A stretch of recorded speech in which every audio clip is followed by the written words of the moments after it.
So, ayun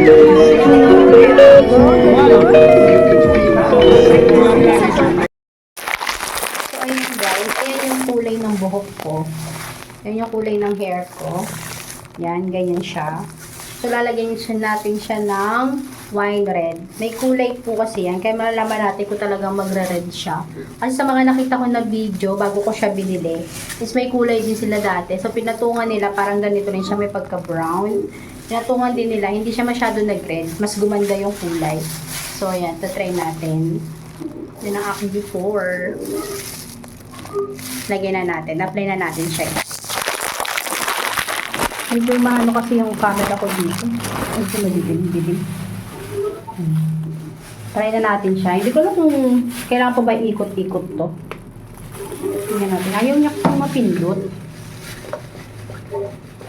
Ayun. Ay. Ayun. Ayan guys yung kulay niya. Ayan guys yung kulay. Nakikita niyo ba? Ayan.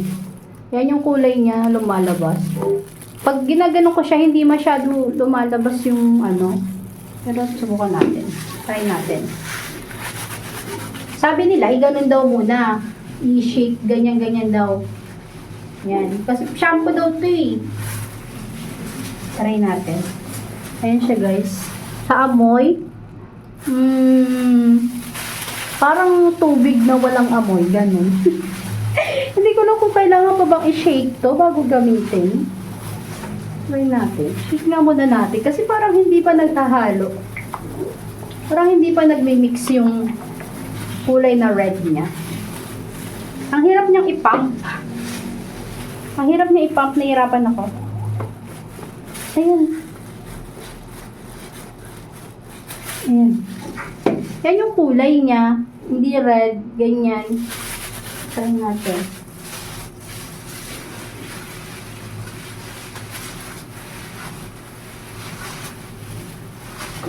Sa amoy, okay lang. Hindi siya matapang. Para siyang tubig na walang amoy. Alam niyo yun? Ayan, medyo nakikita ko na yung red niya. Pero hindi pa masyado. Nagdagan pa natin. Parang kasing dalawa yung lumalabas niya. Isang clear, saka isang clear, saka isang ano. Okay. Sana umepect to guys. Kasi may puti-puti na yung buhok ko. Hindi ko nakikita yung pagkaano niya. Dalawa yung lumalabas na kulay niya. Kulay, isang clear, saka isang ano. Ba't ganun? Hindi ko pa nakikita yung red niya. Hindi pa nakikita yung pagkakulay ng red. Ayun, may kumukulay naman. Pero nakakapagtaka yung kulay. Wine red siya, pero bakit kaya ganun? Ayun, yung mga natutapo, nagpupula. Pero sa buhok ko, hindi ko pa siya nakikita na pumupula. Wala pa siya, oh. Pero sa gloves, meron na. Ayan, guys, oh. Nagpupula-pula na siya sa gloves. Saka maganda din daw to guys, sa anit, sabi. Maganda din daw siya sa anit. Maganda dito sa anit ko. Sabi na, wala natin ko tayo maganda sa anit. Kung wala yung aking, may konti ako yung ganda. Kaya tayo sa hair eh. Hindi ko nakikita yung pagkakulin. Pero sa gloves meron. Tatawang ko, nagkukulay na siya. Yan guys, nakita nyo. Nagra-red na yung kulay. Mayroon na rin siya. Ayan, no, sa akin, no. So, nalagyan na yung, oh my god, nalagyan na yung, nalagyan na yung kulay yung, pwede kaya. Hindi ko sure kung mataan. Pero mataan ba? Ay, ko siya. Ayan, nagkukulay na.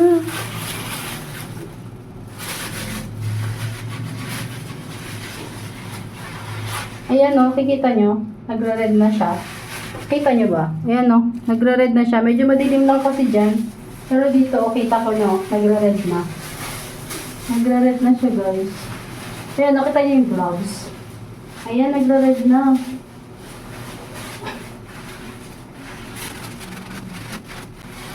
Kasi bababad natin ng 10 minutes. 10 minutes. Tapos sabi nila pwede din daw siyang lagyan ng shampoo pagtapos. Shampoo and conditioner daw after. Pag binanlawan mo, after ng babad, pwede daw siyang lagyan ng shampoo and conditioner. So, hindi ko sure kung tama ba yun. Pero yun ang sabi nila. Pero titignan natin sa instruction kung ano yung talagang nakalagay. Ayan. Ayan na siya, guys. Ayan, nakikita niyo, may red. Puno na yung noo ko. Sana hindi siya umano. Sana hindi siya humawa. Dami ko lang. Ayan, guys. Ayan. Ayan na siya. Ayan siguro. Ito ang pangalap. Ayan. Yung kulay na malabas, napang-grandal line. Clear, tapos sweet yung sa kulay. Sabay siya. Pag-mix mo na rin. Ayan siguro to. Kasi kasama. Ayan. Antayin natin siya. 20 minutes. 20 minutes.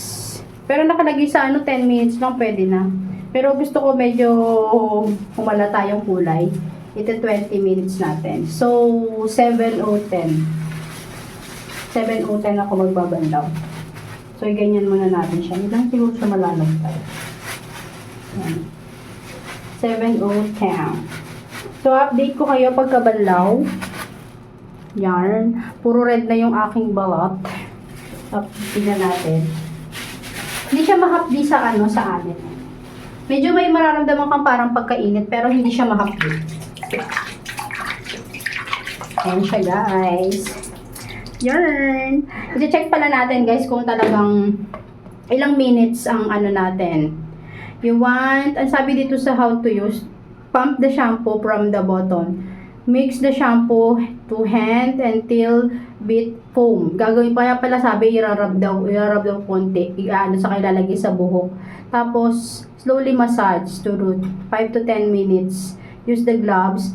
Times up hand and clean water with other shampoo and lalagyan nga siya ng shampoo and conditioner. Pwede mo siya i-shampoo and conditioner. Want to prepare to perfect hair, suggest it use every 10 to 15 days. Cover the gray hair. Please stay over 20 minutes. Okay. So, ayun guys, pwede nga natin siyang gamitan ng shampoo and conditioner after. Pagkababad niya, pwede natin siyang lagyan ng shampoo and conditioner. So, na natin kasi nagpupula-pula siya sa aking katawan. Baka hindi siya matanggal, yun ang inaalala ko. So, yun guys, babalikan ko kayo later. At maliligo muna ako ng aking katawan habang binababad ko siya. See ya! Hey guys, ito na yung resulta ng ating red wine. Yan na siya, guys. Yan na yung red wine natin. Hindi pa siya masyadong tuyo, pero nakikita ko na yung kulay. Ayan siya, guys.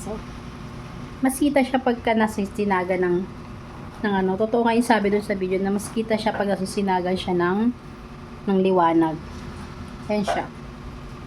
Maganda siya, ayan o. Ayan yung pagkaano niya. May brown ako May halo akong brown, pero ayan na siya ngayon. Ayan. Ayan yung kulay niya. Pag hinaluan nyo siya, ayan. So, shiny din siya, guys. Shiny. Shiny nga siya. Shampoo at conditioner ko siya, guys. Ayan siya, o. Kita nyo ba? Ayan, pag malapit. Ayan yung kulay niya. Ayan. Ayan yung naging kulay niya. Yan. Mas kita kasi siya pagka naiilawan. Ayan o. Ayan siya. Ganda. Ganda din yung resulta niya. Ayan o. May halo kasi akong kulay. May pagka-brown. Pero ayan yung mga naging resulta niya. Ganda din yung kulay niya, guys. Bali by after 10 days or 15 days. Dadagdagan ko pa siya para lumabas yung kulay. Ayan. Ayan siya. Hindi siya masyadong halata pagka. Kasi pag nasinaga ng araw yan, kita yan. Ewan ko kung kita siya pag ginaganyan. Pero pag nilalapit ko yung kulay niya, kita siya. Ayan o. Try nating patayin yung ilaw. Ayan. Ayan siya o. Kita siya. Ayan na, nag-red na. Hindi pa siya masyadong tuyo kasi, guys. Pero pipicturean ko. Pipicturean natin. Ayan o, kita siya o. Ayan o. Kita yung kulay niya, guys. Ayan. Ayan o. Ganda. Ganda rin pala yung red. Ayan, o, kita-kita. Yan, kita nyo dito, sa balikat ko. Ayan siya. Try nga natin sa kapilang side. Lang. Di pa kasi masyadong tuyo eh. Maganda siguro to pag tuyo na. Di pa siya masyadong tuyo. Pero ayan o, oh. Ayan o, oh, ang ganda. Hala, ang ganda. Ganda ka ng kulay niya. Ayan siya. Tinanggal ko yung light ng cellphone ko. Pero ayan siya. Shiny din siya, oh. Although kinano ko siya. Shampoo at conditioner ko. Ganda. Magpipicture ako mamaya. Magbaano ko ng picture pagka tuyong-tuyo na siya. Basa-basa pa kasi. Pero ayan, kita na, oh. Kita nyo? Ayan yung kulay niya, oh. Oh, ayan, oh. Kita na, oh. Ayan. O, diba? Yan lang for today's video, guys. Sinare ko lang sa inyo at tinignan ko rin kasi kung ano yung magiging itsura sa akin ng red wine.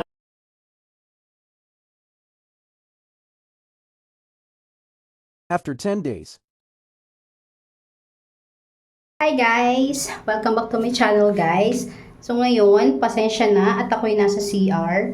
Ngayon po is pan 10 days na po nung kulay ng buhok ko. So ayan po yung kulay ng hair ko. Nilagyan ko siya nitong product na to. Ito. Nilagyan ko siya nitong product na to. Ang kulay nito is wine red. Wine red po siya. Yung unang araw na nilagyan ko siya ng ganito is ito na po yung kinalabasan. Ayan na po yung kinalabasan niya. Yan po yung pinakakinalabasan ng wine red na may halo po na chestnut. Kasi yung chestnut po yung dating kulay ko. So, ayan po ang nangyari sa kulay niya. So, dahil hindi pa po ako satisfied sa naging kulay niya ng pagka wine red niya, is hindi pa ako satisfied. So, ayan sa ilaw, kung makikita nyo, yan po yung, ayan po yung wine red niya. Yan, kung nakikita nyo sa ilaw, ayan po siya. So, dadagdagan ko po siya ulit. This is my 10 days bago nung huling ginamit ko po yung product. So, dadagdagan ko siya at i-update ko kayo kung ano yung magiging itsura niya ulit. Gusto ko kasi yung medyo halata yung pagka-red. Ganon. Kaya i-update ko kayo ulit, guys. Maglalagay ulit ako. Ayan. Stay tuned lang po. Yes, mag-i-start na ako maglagay. So, kagabi po is nag-shampoo lang po ako. Hindi ako gumamit ng conditioner. Nung unang gamit ko kasi nito is nakalimutan ko, may conditioner pala yung buhok ko. So, ito po is shampoo lang po siya kagabi. Hindi ko talaga siya conditioner kasi nga para mas maganda. Nakita ko kasi kay mother, yung ginamit niya, mas maganda yung effect niya talaga pagka ano lang. So, ayan guys. Lagay na natin siya. Medyo nag-ano na yung ano ng kulay. Kinamay ko na lang. Sana hindi naman mahapde. Pero feeling ko din naman mahapde. Ayan guys. Natin siya. Dito muna sa side na to. Ayan.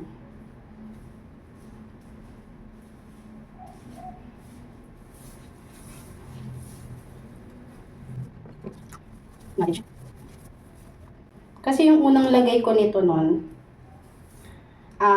basta ko na lang siya in-apply. So, ngayon, yung gagawin ko, i-bissection ko siya. I-bissection ko yung paglagay. Hahati-hatiin natin yung paglagay. Ayan. Medyo bibilisan lang natin yung paglagay sa kanya para, ano, kasi baka mamaya, masobra. Gawin natin yung bissection para, yung kulay niya, guys, yung kulay niya, ano siya? Ano bang tawag dito? Natatanggal siya sa balat.